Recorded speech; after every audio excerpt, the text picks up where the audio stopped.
gentlemen, coming up to the stage next, it's a hometown boy, the Mad Prince of Mystery he's been called. Let's find out what that means. Let's welcome onto the stage now, N. Sullivan. Give it up for him. Where is he coming? Nobody knows. There he is. I didn't come up through the middle of the He did. I was really hoping he was going to do it. It would have looked great.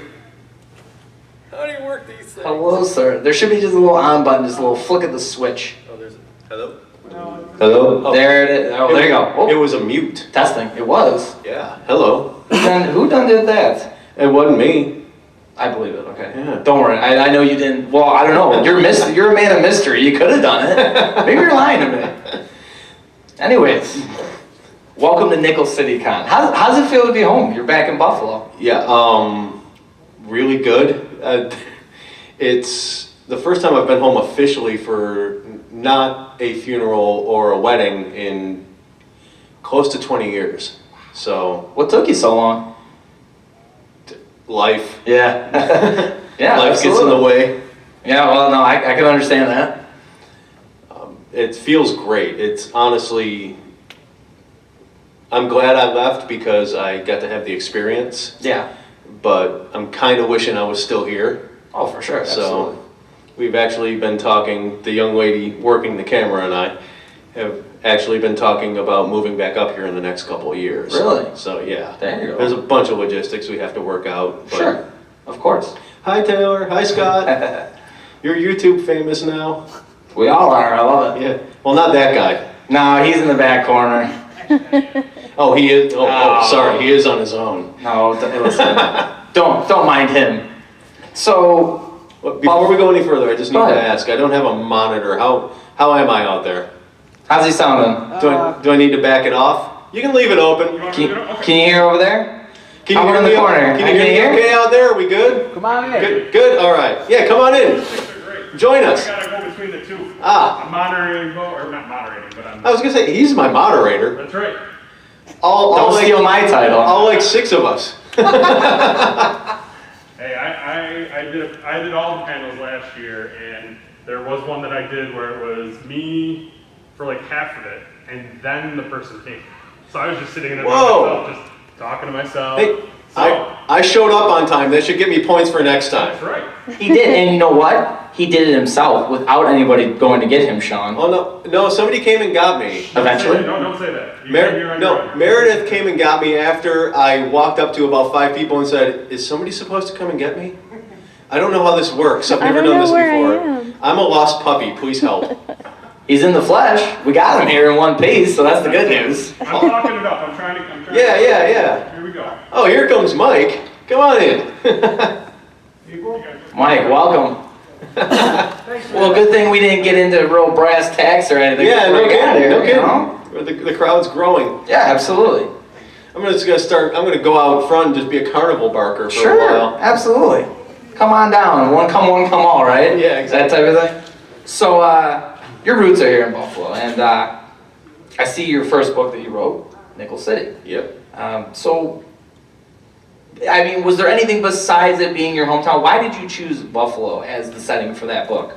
Well, the book was kind of, in a weird way, a love letter to the city the way I knew it 20 years ago, where it was still kind of, at the time, it hadn't come back the way it has now. It was still kind of the failed steel town back in the late 90s. Yeah. And it was kind of a love letter to all the people who still believed in the city and what it could be, and all those, what I call the old school Buffalo people. People who, they literally have nickel in their veins. Guys like my dad and Scott's dad, who spent their whole lives building this town. Right. I'm sorry, I thought I heard a door. That was just you. No, I got really hopeful for a second. sorry. Hey, It's keep quiet okay. over there, huh? Be more respectful. We need an audience silence sign. Absolutely. I wish we had one of those. Actually, we need an applause He sign. could just be an applause sign. Yeah, we'll have you with cue cards. We'll have him with cue You cards. could be like the ushers in a church. Just be like, come Come in and see them. in. Yeah, none of my jokes are landing, and half of the audience. I like 'em. half the audience is either dating me or has known me since kindergarten. So have they heard these before? Is it recycled material? Probably, yeah. Yeah. That's okay. But getting back to Nickel City, Yes. it was kind of, like I said, a love letter to what this city was to me, and kind of the attitude of Buffalo and that kind of grit that Buffalo has that no other city has, that determination that 6 feet of snow ain't gonna stop us, you know, an economic downturn ain't gonna stop us. Absolutely. We're harder than you think we are, and we don't care if we're dying, we're still gonna win. So that's kind of what led me to base it here, that was the kind of people I wanted to write about. Yeah. So after Nickel City, I've read some reviews myself. I got to look at it a little bit. I see that people are very upset with you, actually, of the way you left it. And I believe that book, the way you left it, though, it gave room to the Watchmaker series. it did. When I was near the end of Nickel City, I realized that the main character, Tommy McKinney, because of avoiding spoilers, but because of the situation he's in, literally the series could go on forever. Mm-hmm. And that kind of gave me the opportunity to write about this character who I love the character. It gave me the opportunity to write about him more. To give him hey, please silence all cell phones. That's your phone. It's my phone? That's your. Oh, whoops. Uh-oh. Hey, at least I didn't have it with me. It's not coming through the mic. That's a good point. Oh, that's... It's in the lockbox, too. That phone. You locked it. Oh, that. Oh, It's that phone. that phone. That doesn't sound good. We have a third cell phone for taking credit cards. And we smart. borrowed the SIM from a friend of ours. So it's his old phone number. Oh, So that man. thing So you got has people been- calling you all It's day? been ringing for 3 days straight. People trying to get a hold of Carl. Probably Hi, debt Carl. collectors. You could have warned me, Carl. Oh, Carl. Yeah, anyway, the story, I knew that the character situation gave me the opportunity to write more, and at the time I was in love with that character and his personality and his situation and the way he was as a person, a fictional person, but as a person. So when I got near the end of Nickel City, I realized I could take it further. Mm-hmm. And I took that opportunity and ran with it for 3 books. And which led to the second book, Maquis, which was set where I used to live and kind of where I live now in Louisiana.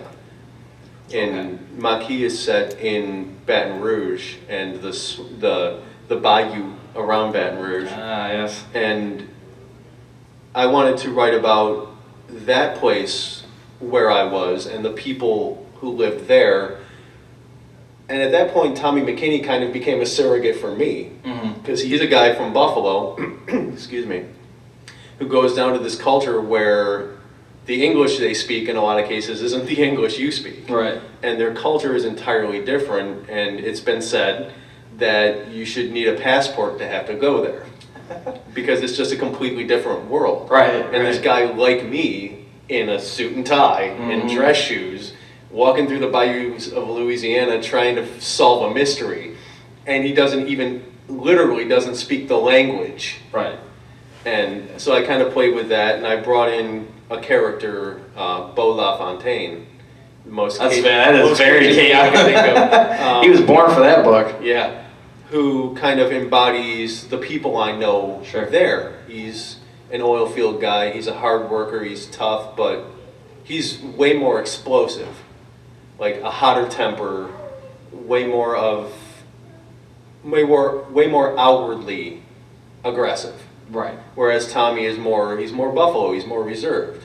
You don't know he's angry until it's too late. Right. So you see that You can difference between the the two. way the characters interact with each other is a lot of it's taken almost verbatim from interactions I had with people when I was down there. I'm trying to remember to keep the mic a specific distance from my mouth. I know, I'm doing the same thing so I don't eat it. No, you're right, you're fine. Attention all vendors, Hey, look at please that. note this is a final warning. All vehicles must be cleared from the docks. They'll be doing a final walkthrough. Any vehicle left unattended It was will be supposed to be towed. like Thank you. 2 hours ago. They said they were closing the docks for good at 2 o'clock. Oops. Damn you! I'm just here so I don't get fined, you know? Yeah. I'm here with the mic, yeah, I'll let them deal with the dock. I'm parked in a lot over there, so it's got nothing to do with me. Scott, you didn't park in the dock, did you? No. Okay, good. Because apparently you'll get stuck there overnight if you do. That's it, you're there for good. Yeah. Never to return. But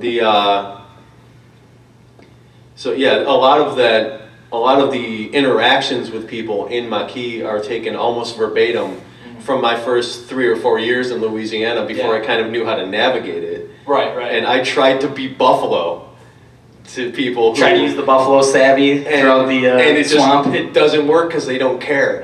It doesn't It's a lot work at different. all. Yeah. Oh man, they have a different. Come on in, guys. No, No, don't be shy, come on. they're not looking for me apparently. Must be the suit.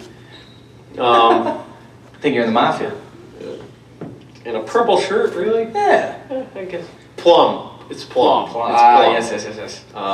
We had he called my red shirt from yesterday plum. And I had to correct it. Not the burgundy? He didn't give it the burgundy? He didn't give it, it's actually more of a burgundy. Yeah. actually. See, I figured it was more. I don't know. I burgundy. thought it was purple. Yeah, this is purple. That's purple.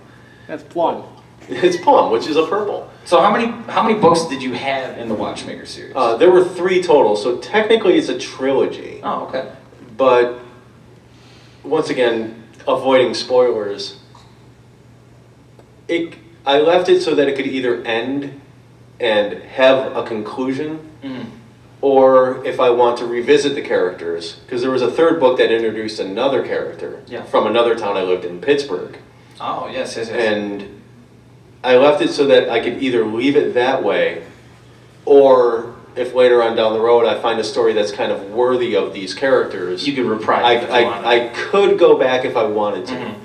If I do, it's going to be different. I don't want to give too much away. You and I discussed that a little bit yesterday. We did. So actually different. I think that's a good way to segue. Yeah, different. Different is a good way to segue Significantly here. different. So after you, we'll say open-endedly finished that series, you moved on to The Man from Dark County, which was a little bit of a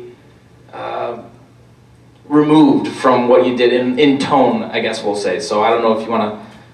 Was it intentional by doing that? Absolutely, yes. The Watchmaker series was heavy and gritty, and all my stuff is dark just because that's, you write what you want to read, and I like a good dark gritty story. But The Watchmaker was psychologically heavy, and there was a lot of tragedy in it, and a lot of kind of psychologically damaged, and not in a fun way damaged people. Right.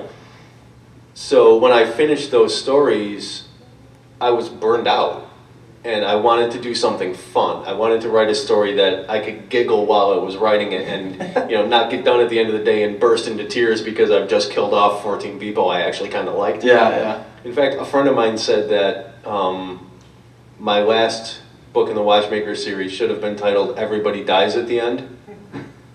Yeah, he had just finished reading John Dies at the End. Wow. So, yeah. There you go. Maybe you can leave room for that in the future. Everybody does possibly. not die in the end of that. I'm not giving away the ending. Right. But so I went into The Man from Dark County wanting to kind of write about where I was at the point I was writing it. Yeah. Kind of the change in my life that had happened in the meantime.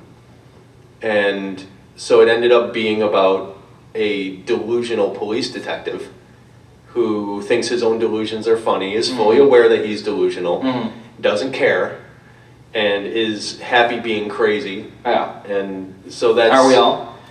I'd hope so, Yeah. but not everybody is. Yeah. Anyways, sorry about that. No problem. Had to interject a little bit. And he ends up in this situation where the delusions that he experiences all the time end up paling in comparison to the reality that actually exists around him.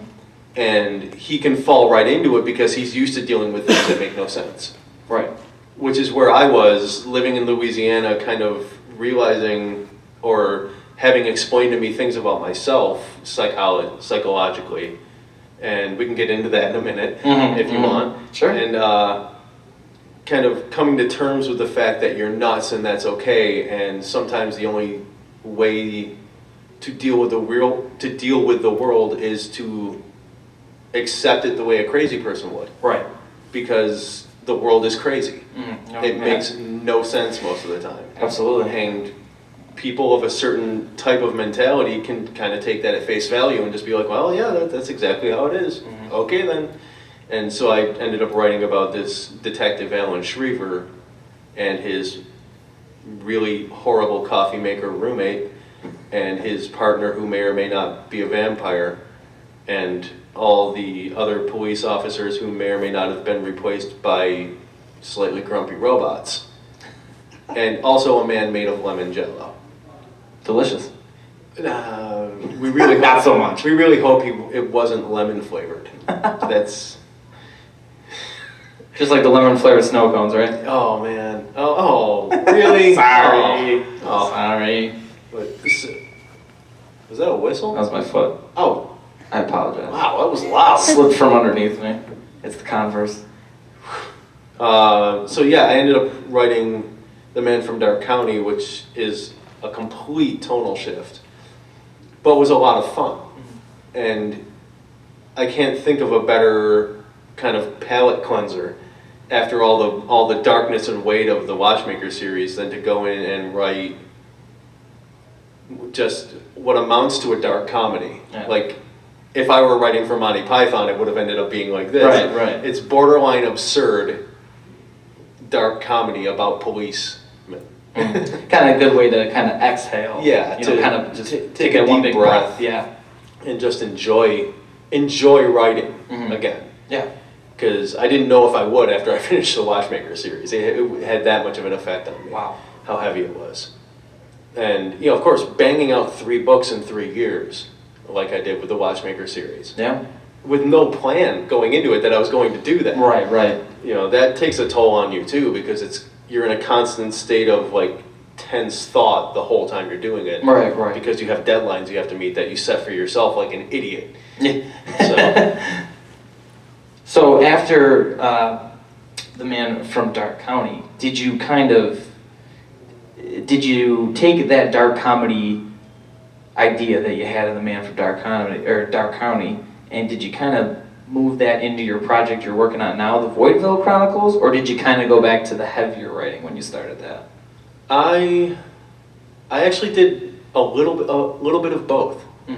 I decided, first of all, between The Man from Dark County and the Voidville Chronicles, there's a 2-year gap. Okay, so you took some time. Unintentionally. Okay. My father passed away, and there was a whole bunch of other personal turmoil stuff that I had to deal with, and I couldn't bring myself to write. But I had already had this idea for the Voidville Chronicles, because anytime I get an idea for a story, I immediately write it down so I don't forget it, because that might be the good one. Right. And I had this idea for the Voidville Chronicles. I had also had an idea for writing an episodic serial, basically, where a story comes out every so often and it's on a set schedule. Right. And it's like a TV show. You get a half an hour or 45 minutes every little while, and the story just continues as you go. Little mini stories within a bigger story. And I kind of took what I had learned about writing about gritty, like hyper-realistic situations and emotional states and violence and, a world like that. And I took that and I blended it with some of the interpersonal humor that I learned writing The Man from Dark County, like how characters can be deadly serious to each other but funny to you as a reader because you see how absurd it is when you're not the one in the situation. Right. And I kind of mixed those two together. So it's basically a culmination almost of your experiences up until this point. And I think every time you write a new story, it's a culmination of all of your experiences before that. That's why a guy like Stephen King said, or not a guy like Stephen King, it was Stephen King. The Stephen King. The Stephen King who would have a bigger crowd than this. I don't think so. I think he might. Flash Gordon got a bigger crowd than this, all right? Oh. Ouch. It's okay. Might have to edit that. Yeah. Nick in the future with the editing booth, we might need to edit that bit out. Yeah, that's all. Lovely movie. I loved your movie. Maybe a little rivalry with Sam Jones will spice things up a bit. You seen that guy? I saw him earlier. I don't want a rivalry with him. You and I can take him. I don't think we could. I know, I'm totally just Built like a tank. Yeah, you're right. You're right. You and I and Scott's truck couldn't take him. Maybe. Hey, it would be close. It would be a close one there. Where was I going? Voidville Chronicles. Stephen King. Yeah, it was Stephen King. You let me go off the rails, Troy. I'm bringing you back in. Don't worry, I'm trying to. What Stephen King said, the only way to become a good writer is to write a lot and read a lot. Mm-hmm. And the reason is, when you read, you learn from other writers, and when you write, you develop your skill set.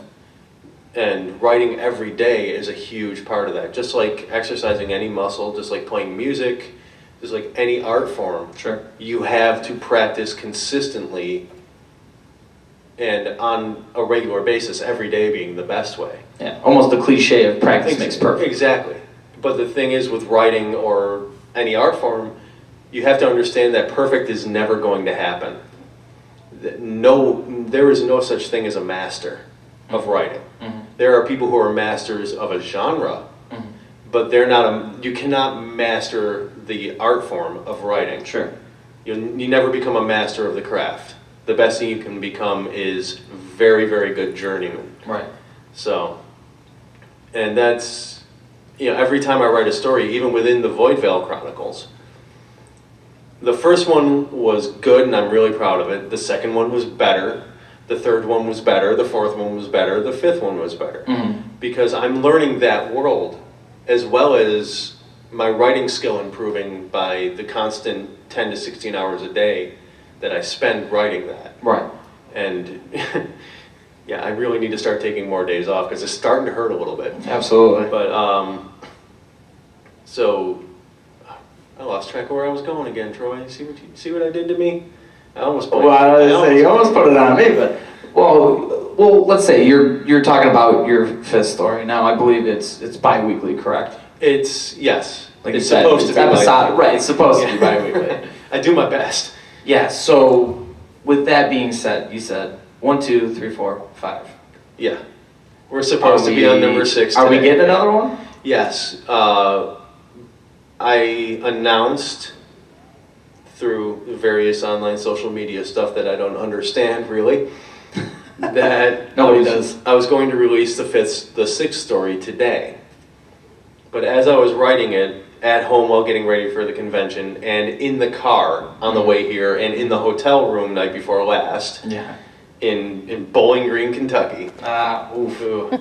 America's best inn and suites in Bowling Green, Kentucky, right across the street from the Corvette Museum. Really? Yeah, didn't have time to go to the Corvette Museum. Ouch. It's about the 8th time I've driven through Bowling Green, and I've never gone to the Corvette Museum because it's always the halfway point between here and Right. here in Right. Lafayette. Yes. Yep. So we get in about 8 o'clock at night, and it closes at 5, and we're out of there at 6 in the morning, going in both directions. So. Plus, you're keeping yourself busy with writing your story. But I got to the point where I realized that this story wasn't going to be 6,000 words. It wasn't going to be 8,000 words. It might end up being 18,000 words. The story is too intricate and big for me to pull 4 days off of my writing schedule and be able to do it justice. Yeah. I'd have to sacrifice something of the story to be able to fit it into the time frame, and I'm not going to do that. I'd rather release it late. Sure. So I've decided, instead of releasing it this Friday, I'm going to take my time, because I do have after the convention, I have another 2 days of travel to get back. Yep. So I'm going to release it next Friday, and it's going to be good rather than finished. And I'm also splitting it into 2 stories. You are. So it'll be a 2-parter. Yeah. Really? It's the first 2-parter I've done. I try to keep the stories small enough where they're contained within themselves. But this one, it didn't work out that way. The story outgrew 10,000 words. So, So is there, saying that this is going to go into a two-parter, it's going to go into 10,000 words, I mean, is there a master plan eventually for Yes. for the stories? I actually have on 4x5 note cards the titles and, for the most part, descriptions of every single story. Mm-hmm. I've got a stack of them about that tall. I've got season 1 and about 50% of season 2 already planned out, the arcs and everything. Wow. But when you're writing, you make adjustments, things no longer fit. You know, that thing wouldn't have been believable for the character as they ended up, so you have to make changes, and that's how you end up with things like this past week, where the story just got way bigger than I had originally planned it to, because it went in a direction I wasn't expecting. Right. And you kind of have to let it. Absolutely. So I mean, flopping around, sorry. That's okay. I know I got mine on too. That's all right. So I may take it off. What's that? The security guy told me I'm not allowed to take it off. What security guy? I'll be your security guy. I'll walk you through the building. Right? Yeah, or him. We'll put him to work. Yeah, I think him more. He's bigger. Yeah. He's not as scary as he looks. Yeah. Oh, I think you're the kind of guy whose rage we don't want to see. Oh, don't ask Sean. Oh, man. Still that rat. Yeah. Oh, ouch. Well, after that now, so besides Boysville Chronicles, I mean, what comes next for you? What can we expect from you in the future? I guess we'll leave it open like that. We've got, I say we because it's not just me, myself and Taylor and my editor Maggie. Hi Maggie. Sorry you couldn't make it this time. We've got another 12 stories in this season of the Voivale Chronicles. Wow. And then we've got another Dark County novel. Oh, okay. Yep. Very nice. That's actually set in this area. Really? It's set in the area around Lilydale. Okay. Yeah, it's called the Burned Over District. So is that more on the southern tier? Yeah, it's down Olean, Salamanca. Okay. Is that right? What? Oh, you're nodding. You're not even from here. Lilydale, it's I'm down. agreeing. Yeah, it's not. It's not. Where It's is more it? towards like between Dunkirk and Jamestown. Okay, Fredonia area. Oh, yeah, so down. Oh, yeah, so down. Yeah, southern tier. Yeah. Okay, and that one that's the Burned Over District, Mm-hmm. starring our two favorite detectives from the first one. Great. I have a short story series, a pure mystery series called the Roycroft Mysteries, which is once again about a character from here Mm-hmm. who lives in New Orleans. So you're going to keep that Buffalo influence strong throughout the stories. It's the people I know. Yes. Yeah, absolutely. It's the people I know best. It's the best people to write about. A bunch of characters. That's right. Everywhere you go, there's another character in this town. I know that. I'm trying to think, what else is there? That's as far out as I have planned solid. Oh, wait, there is one more. There's a trilogy I'm slowly working on. Mm-hmm. I'm not sure, it may be novelettes, which are 10 to 15,000 words. Yeah. But it hasn't been decided yet. I have to write the first one and see how much meat is Sure. on the bones. Sure. And it's the Shatter trilogy, and it's a post-apocalyptic series about the United States after the Third World War, but like 100 years after. Mm-hmm. And each book follows a different character from a different society that formed out of kind of the ashes. Right. The first one follows a young girl named Kelsey Trace, and that's the title of the story. Yeah. Who is an illicit courier in this walled city that is where Atlanta used to be. Mm-hmm. That's run by a theocracy. And things happen and she ends up being chased by pretty much everybody in the city who wants the thing she's carrying. The second one is Black Butterfly, which is going to be a story about a samurai, because in this world the Japanese, after the war, came over and took over the West Coast and rebuilt the Japanese Empire. Oh, okay. And he's been banished, so he's kind of off on his own like a Ronin. Yeah. And the third one is Apocalypse Lolita. And that's set in the Southwest, Texas and Oklahoma, Okay, New Mexico, yeah. that area. Yeah. And I don't want to get into too many of the details of that one Feel because for, don't, you don't have to. that may be the single darkest thing I ever write. Keep that under wraps. Yeah, It's- you want it to hit I want to people. and I also want to make sure that I have all the details nailed down Sure. before I go too far with it. That's great. So, I mean, is there anything that you'd like to plug, like your social media and that? Yeah. Facebook is nsullivan66, the number 66. Okay. Instagram is 66 Underground, which is the name of my publishing imprint. I think that's it. Is that it? Yeah, that's it? Okay. So they can go to Instagram to see your love of Jenny Creamale? They can and see my... Genesee? Hey, I'm wearing the belt buckle. There it is, ladies and gentlemen. He pulled it out. He pulled it out. That was actually my dad's. Wow. Like, So it's got some history. That's original from like 1973. Really? It was still in the plastic. I Jealous. Jealousy. know. Oh man, yeah. They can see my love of Jenny Creamale. They can see how much I love bearded dragons.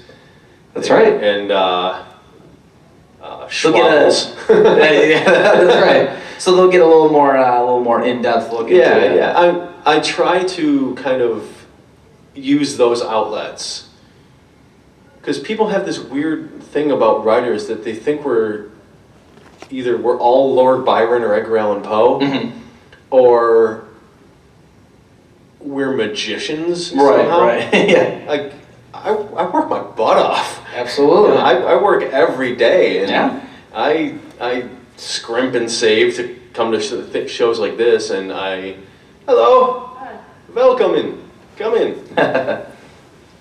And I kind of scrimp and save to do shows like this, and Yeah. I write 16 hours a day. I give up opportunities to see friends and family because work comes first. Absolutely. I hear you. And it doesn't flow out of my mind through my pen in some mystical thing. I Right. put a lot of work into it, and I don't know a Absolutely. single writer who doesn't. So that kind of illusion, I think, does us a disservice because people don't see that we're working. Yeah. They think we're all kind of poets, for Right. lack of a better way to put it. Yeah. Which is not the case in the least bit. No, and not that poets don't work very hard. No, we're not throwing any shade at them. The romantic image of a poet. Right. I don't sit there with my plume and write on parchment. No, I sit at a. But you should. I actually can. I actually learned calligraphy, See? and There I you go. have. He has one, yeah. Yes, I have one. Leave me I alone. know, I was there. There's nothing. Yeah, she was there when I bought it in a little shop in New Orleans. New Orleans. Well, better place to buy one. From a French guy. It all makes sense. It does. It really does. None of that story seems out of line. No. And I bought purple ink. I don't know why. Interesting Maybe choice, so, but I'm not. maybe It's so the it way wouldn't the stain my plum, shirt. and, yeah, Yeah. plum, plume. But- No, I want people to know that we work hard. Yeah. That it's not some kind of throwing paint at a canvas and I hear you. calling it a day's work. Yeah. We earn every word we put on the page, and some of us, we earn it with our sanity and our sobriety. A lot of them, I say them, a lot of writers, people wonder why they suffer from mental illness, why they suffer from drug addiction, alcohol Sure. abuse. In Hemingway's case, all of the above led to suicide because you're constantly working. Right. And you're constantly wondering, you get this, every story is like your child going off to kindergarten when you publish it. Yep. Oh no, please like me. Yeah. I hope the bigger writer's books don't beat him up when he gets there. I hope the critics aren't mean to him.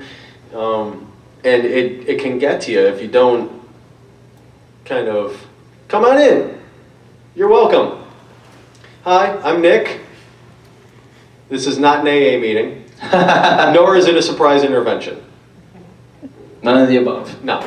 Just a chat. Just a between chat. two lads Yeah. up on stage with some others. Yes. Our crowd has more than doubled, and I'm very proud of us. There we go. Maybe we just need to be louder. Yeah, maybe we just, like you said, maybe we just need to go in the hallway. Yeah. And just start talking to each We'll other. just pump out the sound, like the carnival barkers. There you go. Um, So any last little things you want to add before we have to wrap up here in a minute or two? Really? Yeah, that's Wow, almost look at four. what we did. So, yeah, I told you that, didn't I? Yeah, You yeah. and I were gonna sit up on stage. We were just gonna chat. Well, I think we should ask our lovely audience if anybody would actually like to ask a question. You do. How Yes. much experience do you have as a writer? A published author, I have been published since 2012, so that's 5 years. I've been writing every day, consistently, since I was 12 years old, so that's 25 years. Wow, it's a long time. Yeah. So you write movies, or you just write books and poetry? Just books. If somebody would like to make a movie out of one, YouTube, when you're ready for me, I'm here. He's ready for Would you. you like to tell the young lady that you just lied about your age? No, Uh-oh. I did not. Uh-oh, shots Oh, fired. no, wait, I totally did. Ooh, Wow. calling you out. Oh, man, I shorted myself a year. There's the pros, cons. 26 years. I forgot I was 38. Pros, cons of having your friends in the Still crowd. young. Yeah, no kidding. Still young. Yeah. Young enough. Young enough to admit my mistakes. Too old to remember how old I am, apparently. Well, a year can get you in trouble. And you know what? That's On true. that, Yeah, I think that's a good on note to that, end I on. think that's a good. Hey, everybody, give it up for Nick Sullivan. Thank you for coming, guys. Thank you for coming. All right, see you upstairs. There you go. Absolutely, catch him upstairs. He'll be there all weekend. Correct? Yeah. Great.